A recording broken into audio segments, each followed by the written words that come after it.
आज के व्याख्यान में हम अज्ञेय की सुप्रसिद्ध कविता नदी के द्वीप के विषय में समझेंगे।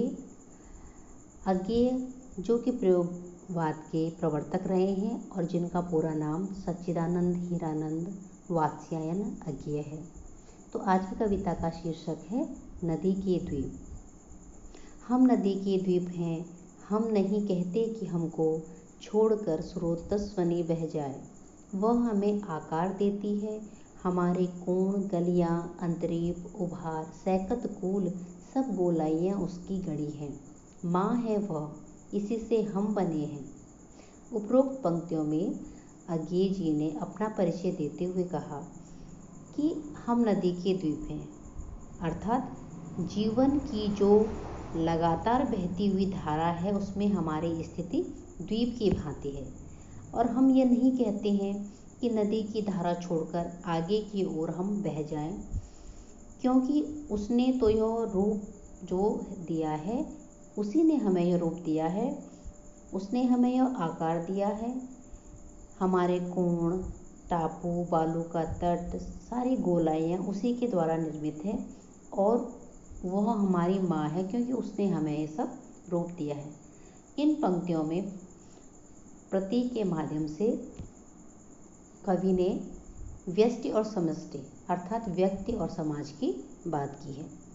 किंतु हम हैं दीप, हम धारा नहीं है, स्थिर समर्पण है हमारा। हम सदा से द्वीप हैं स्रोतस्वनी के, किंतु हम बहते नहीं हैं, क्योंकि बहना रेत होना है।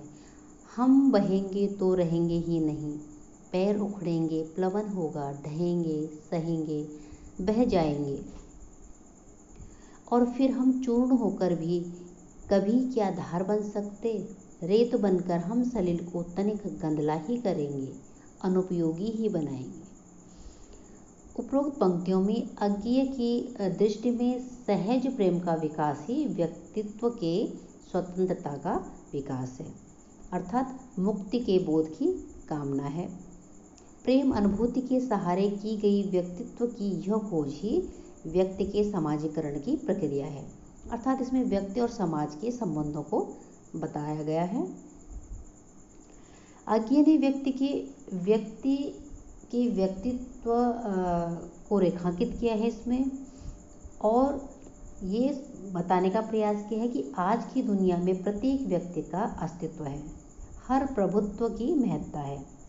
कवि इसमें यह प्रतिपादित कर रहा है कि आज व्यक्ति मात्र समाज की इकाई नहीं है, बल्कि समाज की विशिष्ट इकाई है और यह समाज से जुड़कर भी अपनी अस्मिता को लिए हुए है। अज्ञेय का जो इस बात पर है कि व्यक्ति नदी का द्वीप है, उसकी धारा नहीं। धारा बनने का अर्थ ही यह है कि उसने अपने अस्तित्व को मिटा दिया है। ठीक भी है, द्वीप है, बने रहकर वह अपने व्यक्तित्व को सुरक्षित रख सकता है, किंतु व्यक्तित्व की यह धारा में प्रवाहित हो जाए तो वह रेत के रूप में बह जाएगा और अपना अस्तित्व खो देगा।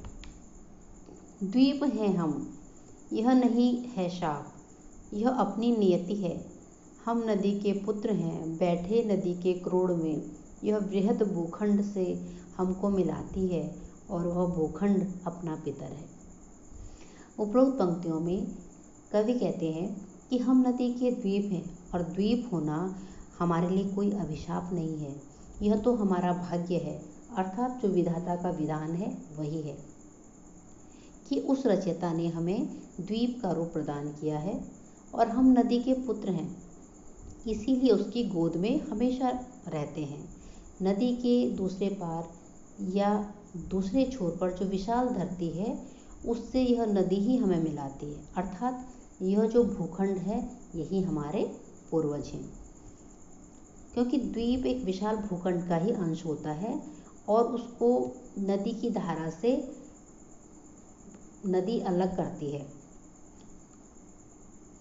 इस प्रकार आज हमने नदी के द्वीप की जो कविता है उसकी व्याख्या को समझने का प्रयास किया।